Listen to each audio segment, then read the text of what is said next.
All right. Well, again, good morning, everybody. Welcome to our May monthly grants coaching session where we're going over contact changes and what that looks like and best practices. I'm Amber Westbrook with the South Carolina Arts Commission grants team. And today we also have with us Laurel Posey, who is in charge of the communications. And without further ado, let me go ahead and start our screen share. Go to make sure everyone can see that okay. All right, perfect. All right, so today we are, like I said, going over our contact changes and best practices within the grants portal. To start, we do have certain contact types. So usually grant managers, that is going to be the person that is in charge of completing the application. Typically, they do complete everything all the way through. So they are the person in charge of all the follow-up forms associated with that grant. That means the grant contract packet, which is the electronic signature of the grant contract, any pay requests, if that is applicable to your grant, and then also the final report. That person is usually responsible for staying in contact with us and just providing us with updates during that grant process. We also have what I'm sure most of you have heard before, authorized officials, and some also know that as the primary contact. So with authorized officials, this is someone who is a representative of the organization who will sign contracts on behalf of that organization, school district, or school. Typically, this is the same person as that main grant contact or grant manager, and that's okay. In cases such as for schools, the primary contact is usually the school principal. So we try to make sure that that is in the system. If you have any issues adding that primary contact, just contact us. We always double check to make sure the principal's contact is set as the primary, because we do understand there are some limits to what you are able to do once you are within that organization profile or are creating one for the first time. But we do ask specifically in school applications for the principal's information. That helps us then create a user profile for your principal. Then we also have financial advisors and other contacts that could be important to your grant application or any associating follow-up form, such as treasurers. We have finance grant coordinators. We've got other team members that may be a part of the organization that do help you in the completion of that application or that final report. Also grant writers or grant coordinators, such as grant coordinators within a school district. We do understand that they have a very important hand in most applications for the schools within the district. And so what that looks like and making sure that they have access to what they need to help you complete that application or final report. Special to note, not all contacts need to be added underneath an organization's profile. So what this means is they have to have a specific email that is associated with that organization, that school district, or school. Unfortunately, we cannot place everyone underneath all the schools using that same email address. So the collaborator feature helps us in special situations such as these. So that grant coordinator I had brought up earlier, if they are representing 50 plus schools for their district, they are able to have their one user account within the grants portal, and then they can be added as a collaborator by any teacher or any principal. Everyone that does have an account within our grants portal is able to use this feature. And so I just want to put this over here. I think that'll pull that up for me. There we go. Perfect. We did do a session just all about the collaborator feature. And again, all these videos you can reference on our grants coaching page. If we come down to our November session from last year, utilizing collaborator, there is a video here to walk you through that.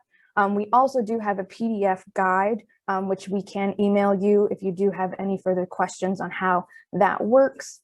We can go ahead and switch over here too, just to kind of give you just a little recap of where that is located.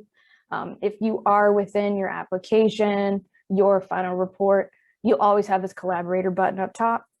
That is what you'll use to add anyone, change permissions, add any address. So the person who already does have that user account within the grants portal, you'll use that username associated with it. They'll let you know if you have a question about that, but they will then build up access to all of those certain grant applications or final reports under their own profile. So they'll all be in one place for them. All right. Shoot back over here.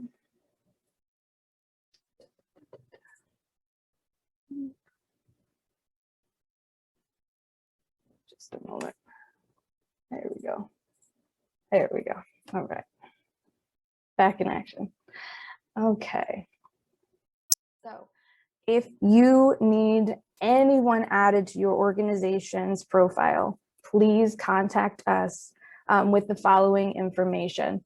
We just need to know, obviously, your name and your organization, and then the new contacts information. So the basics of the first and last name, their business title, the best email for them to use, because that will be their username to log in, the best phone number or phone numbers for them, and address if it is going to be different than the organization's address. And this is, again, always important to note that we understand there are certain permissions that you have inside the grants portal. You are not able to do this yourself. So if you're in there and you're confused, don't worry. You're not supposed to be able to add that user underneath. We are here to assist you in that process. All right, what not to do in these situations? Do not overwrite another user's contact information. So if you do have a new executive director, if there is a new grant contact, if you have been using their login information, please let us know if that person is no longer associated with the organization or is no longer with the organization or in charge of the grants, so that we can go ahead, deactivate that user and put a new user and reassign all of appropriate grants to them. We do understand in some situations, organizations, the executive director's email will be the same, no matter how many people come through. If that is the case, please still let us know so that we can deactivate that user. That way their name is saved in the archives and we are able to create a new user account with the new name, but we are able to then pass that email address over to them. This is just really important, and I'll tell you in the next slide why that is so important.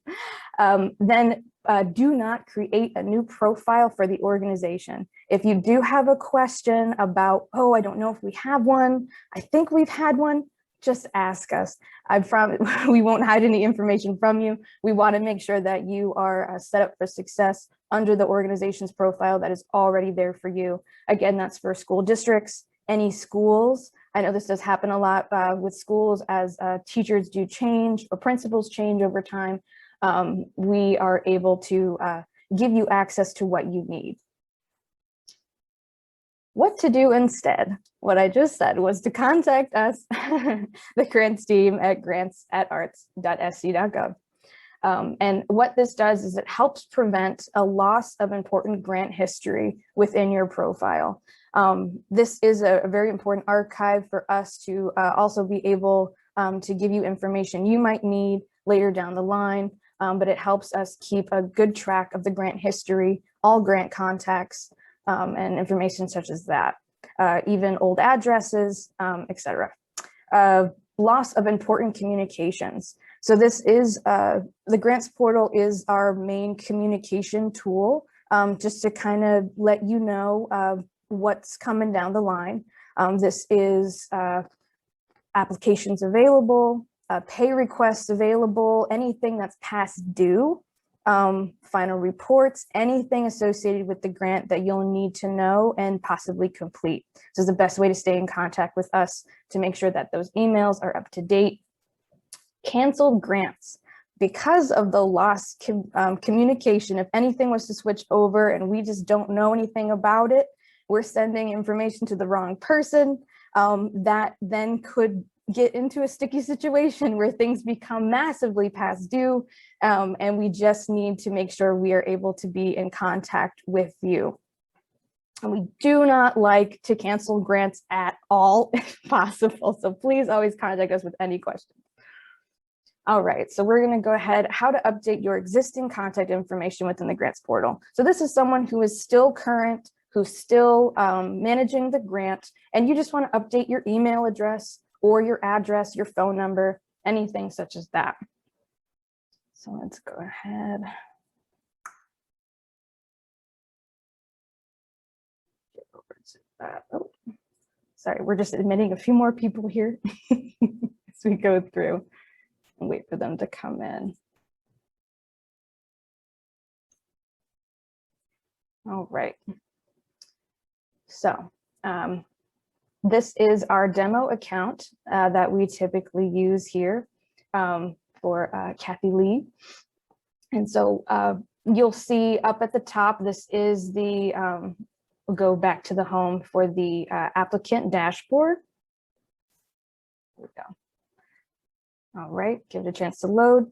So this is what your applicant dashboard looks like at the basic. You'll see the applicant here, so the user under the account, and then also the organization. So you are able to change information for both using these little pencil icon. You'll see edit user, and you'll see edit organization. So within each, we'll just go ahead and work with the contact or the user first.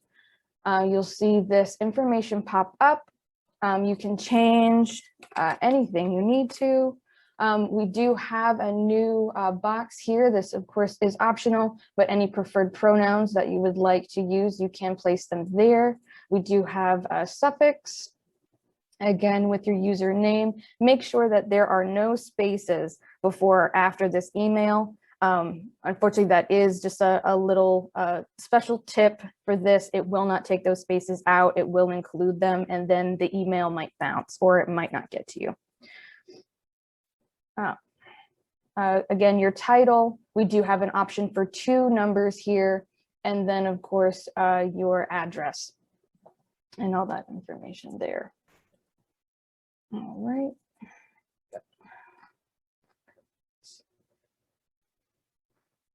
And then the same thing will look for the organization, any changes there that's needed. You do have access to update your DUNS number. Again, if you are changing anything here related to your FEIN, we will have to do that for you.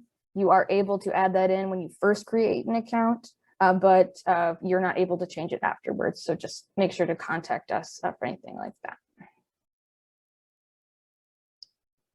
All righty. Go ahead. All right. So next we have, this is just a little update as to what we are doing right now with our grants coaching page. We just like to always give a reminder of what we are doing currently. Again, we do have our applicant coaching calls that are always offered to you. And we still have these are always, we try to make sure they're up to date for our artists. And then of course, our monthly topic sessions. You're still able to register here. That will guarantee that you do receive that recording after every session. And you do receive a reminder of the next meeting that is coming up. As of right now, we do have for June 3rd, this is specific to our operating support application and final report changes. And then we will have more coming up soon. Just look back here for any updates as we add those. And then of course our one-on-one calls, a 15-minute session and a 30-minute session. Also something I definitely wanted to note, because some have asked us about our resources. Let's see if this is the right one here. Sometimes I always look it up here. There we go. Our COVID response page, and that this still does exist. And the resources that we do have, what we're working on, responsible reopening, we keep that as up to date as best we can. Again, some impact data that we have, outside funding opportunities for artists and arts organizations. Then we, of course, have some arts education tools here and lesson plans, and some more classes and live events and happenings as they come about. But we love to make sure to note that as well and keep that all up to date. All right. So I'm going to go ahead and stop share for the moment.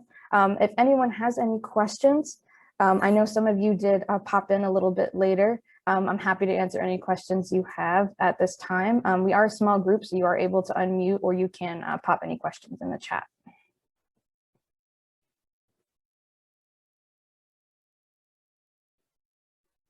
And if not, that's completely okay. And if you think of one later on, I'm always here. You can contact us via email or through the phone that I'm able to answer now on a regular basis at the 803-734-8695. I do have a quick question for you. Sure. Can you hear me? I can hear you. Okay. Could you possibly go over the what you need us to email you to update those contacts one more time? Oh, absolutely. Thank you. For you. Sure.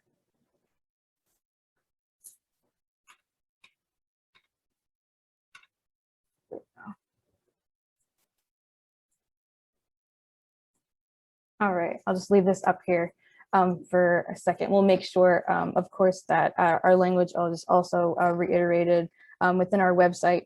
We may have to update the section slightly, but this is the standard information that we do ask. First and last name, the business title, the best email for them, because that will be their username to log in to their account. And then the best phone numbers for them, again, a daytime or a mobile number, and then an address if it is different, excuse me, if it's different than the organization's.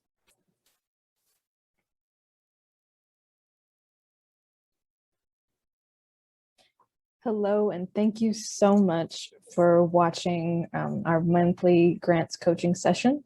We greatly appreciate your participation, and we hope to see you next time. Again, thank you so much and have a wonderful rest of your week.